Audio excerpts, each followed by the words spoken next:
Hey folks, this is going to be a three-part series of videos about cutting thin strips on a table saw. The first video is going to be 15 minutes long, and this same introduction will occur in front of all of them just to kind of explain the three parts. But the first video is 15 minutes long, and it's going to be about methods that I've tried before but have some sort of problems in one way or another.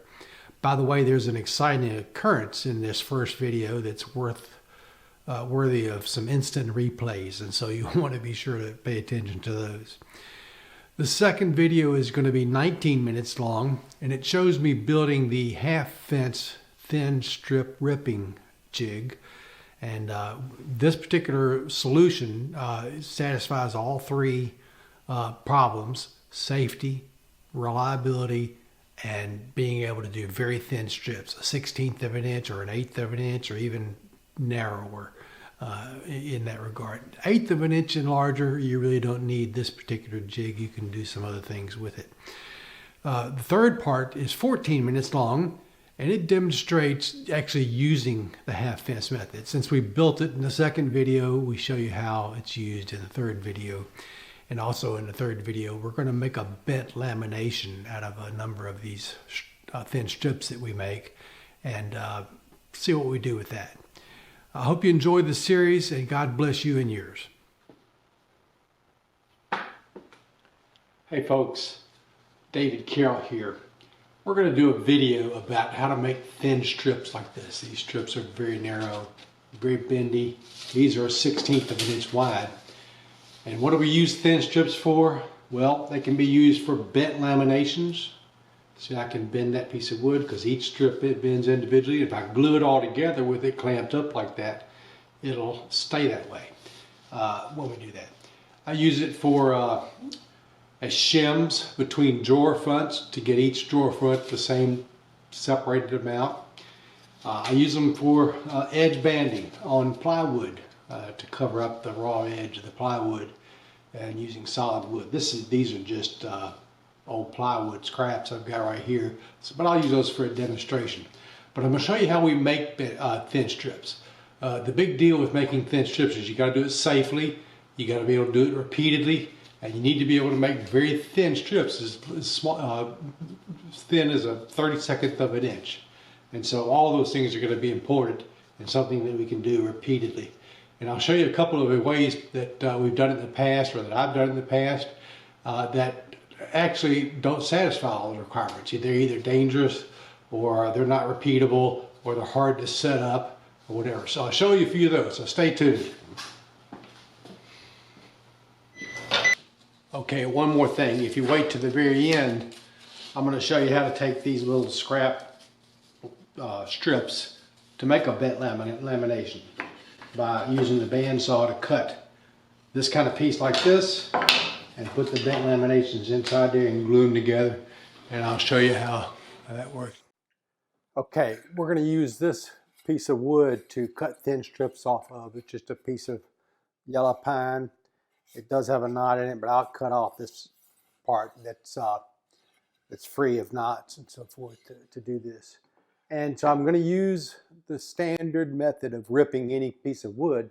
And I'm going to use this fence right here, and I'm going to bring it over to a very close point on this table saw here. Let me get my lamp closer so you can see that. So you can see the blade and the fence are very close to each other.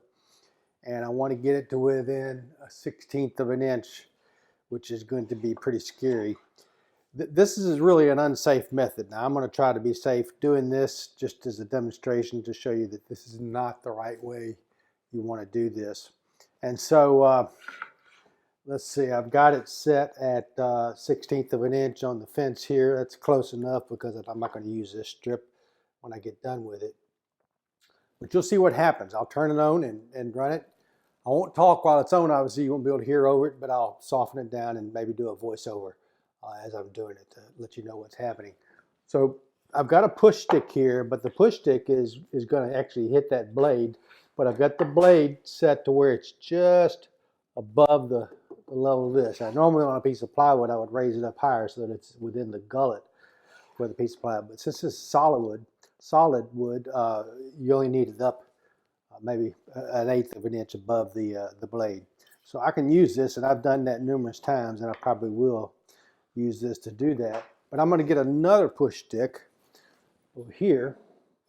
Actually, this is not really a push stick, but it's a device to hold that piece of wood like this. I'm going to hold the front of it down like that. I'm going to hold the back of it like this as I do this. So I'll turn on, so I'm going to stop talking, and I'm going to turn on the dust collection system and saw.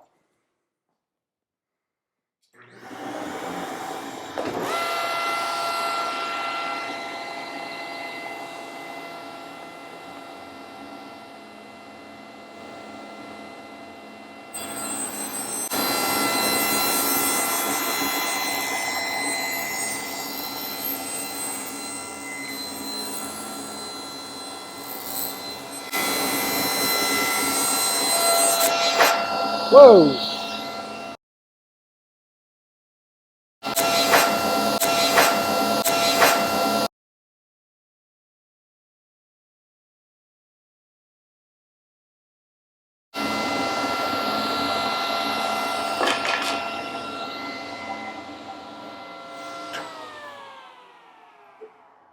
Now, I don't know whether you noticed it or not, but that little piece of thin strip that I cut is long gone. It kicked back, and it's probably way across the room.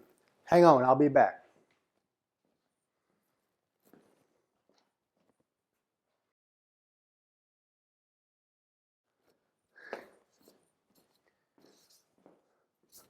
Okay, it shot out about 20 feet away.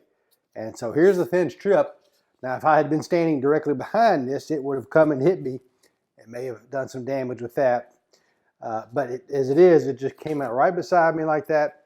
So you can see off the bat, that is not a safe method for cutting thin strips. So we'll rule that one out going forward here. All right, so let me show you the second method. And that's going to be to rip the piece so that this piece is actually on this side of the wood.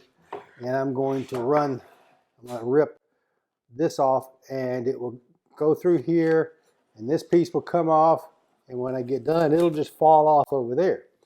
Now, there's some problems with that method. Even though it does work, you do need a jig so that if you're going to run more than one cut, you can set it up to do the next one. So you have to move the fence every time you cut a new strip, and that invites error as well. So let me show you how that works. I've got a little jig that I use.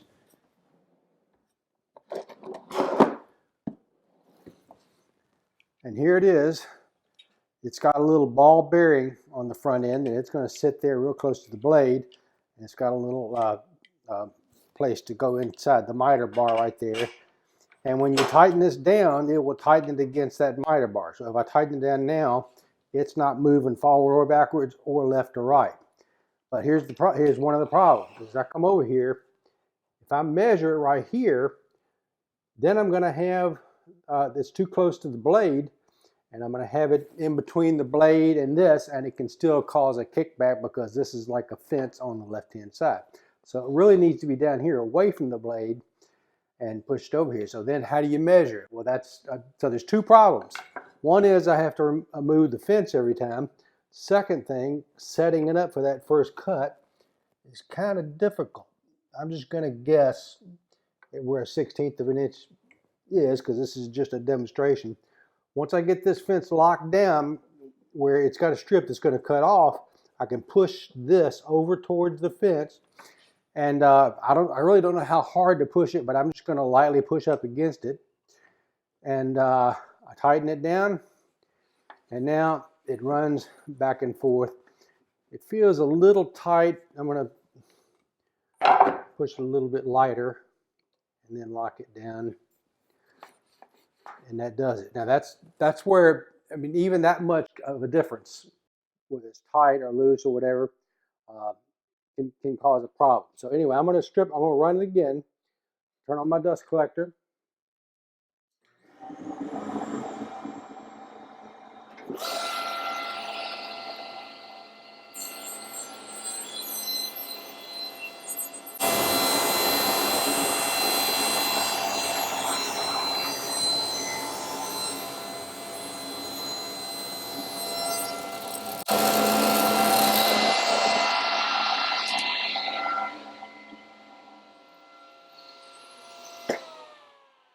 Okay, did you notice how it also came back? Now, it didn't come back like a bullet like that other one did, but it did kind of roll back to this point. So it was, the blade was still kind of touching it, and you can see some marks on the edge of this thing where the blade did touch it.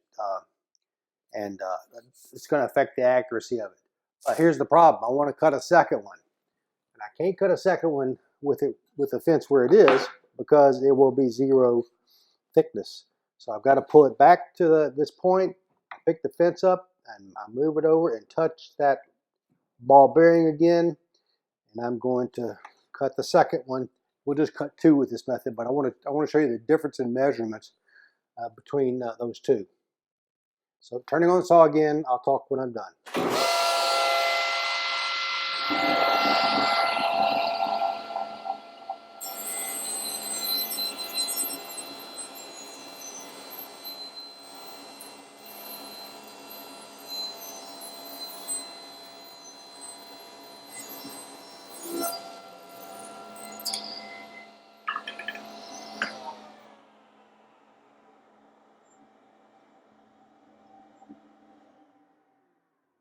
Now I was able to catch it and knock it over with my push stick here before it had a chance to come sliding back. So this is this piece, and this is the other piece that I just did. They look close. Let's try the dial caliper and see how it works. So this first one I did is exactly 1/16 of an inch. Can you see it on that camera? 1/16 of an inch right there. Let's take a look at this one. It's a little bit over a 1/16 of an inch, probably about 2/1000ths of an inch over. Really almost a 1/28. That first notch would be 1/64 right there. So you can see it's different. Let me measure it over yeah, it's about 1/128 difference. So you're not going to get consistent results, and you've got the trouble of having to move it every time. To me, that's not a good method to do it either. So I've come up with another alternative, but before I show you the actual solution that I've come up with, I'm going to show you one other way.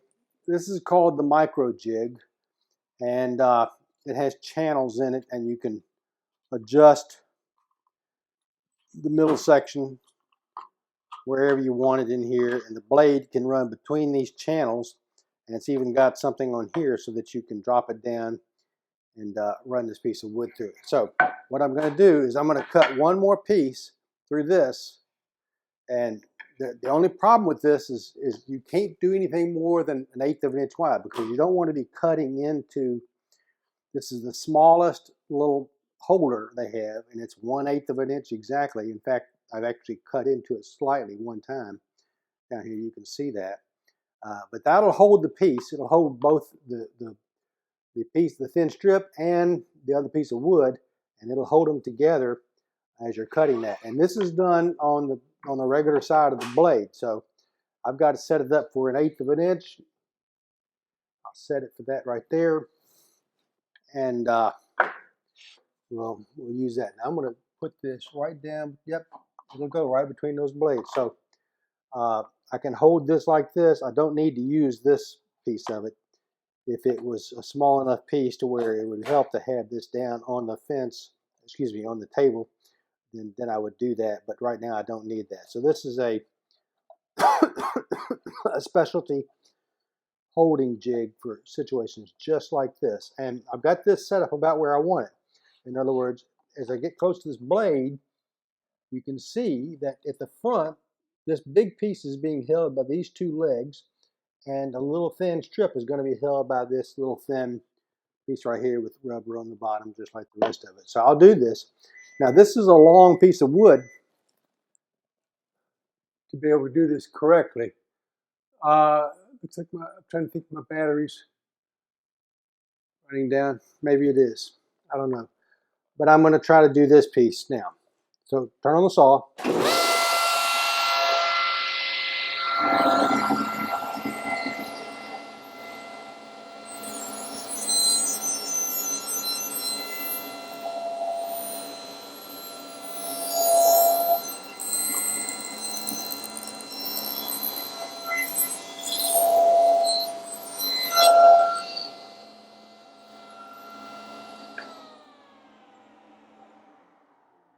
hope you can see that that was a success. I did have to move this one time because I don't have two of them. Oh, I see the other camera went off. Battery went. Okay, I'm not sure where we were when the battery went dead on that camera, but this piece worked. I was very safely able to push this whole piece through there with the micro jig right here, and micro jig right here, but I've got a 1/8 inch thick piece right here. So this 1/8 inch thick piece is not as thin as I want it, and that's the thinnest I can do with this micro jig, even though this is pretty safe.